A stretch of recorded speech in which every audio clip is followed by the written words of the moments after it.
चलिए आज समझते हैं मुगल साम्राज्य की उस शानदार प्रशासनिक और आर्थिक व्यवस्था को। तो सवाल ये है कि आखिर कैसे? इसका राज छिपा है उनके बेहतरीन और संगठित शासन में। ये कोई किस्मत की बात नहीं थी, बल्कि एक बहुत ही खास प्रशासनिक बनावट पर आधारित थी।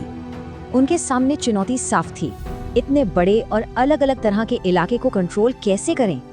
सबसे ऊपर बादशाह और उनकी मदद के लिए थे खास मंत्री जैसे वजीर, दीवान और मीर बख्शी। इसी तरह पूरे साम्राज्य को सूबों, सरकारों और फिर परगनों में बांटा गया था। तो आखिर इस विशाल सिस्टम को चला कौन रहा था? यहीं पर आती है मनसबदारी प्रणाली। ये एक अनोखा सिस्टम था जिसमें प्रशासनिक और फौजी दोनों जिम्मेदारियां एक साथ थीं। इसमें जाट और सवार नाम के 2 रैंक होते थे, जिनसे सैलरी और सैन्य ताकत तय होती थी। और सबसे खास बात ये कि पद विरासत में नहीं, बल्कि काबिलियत और वफादारी पर मिलते थे। पर इतनी बड़ी फौज और शान शौकत का खर्चा कहाँ से आता था? जवाब था एक मजबूत रेवेन्यू सिस्टम। मुगल सल्तनत की कमाई का मुख्य जरिया जमीन से मिलने वाला टैक्स यानी भू राजस्व था। आमतौर पर कुल पैदावार का करीब 1/3 हिस्सा टैक्स के तौर पर लिया जाता था।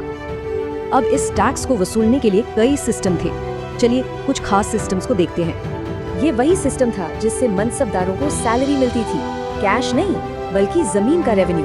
अकबर के इस सिस्टम से टैक्स कलेक्शन में एक स्थिरता आई और वो ज्यादा कारगर हो गया। मतलब जमीन की असल पैदावार के हिसाब से टैक्स लगाने का एक ज्यादा वैज्ञानिक तरीका।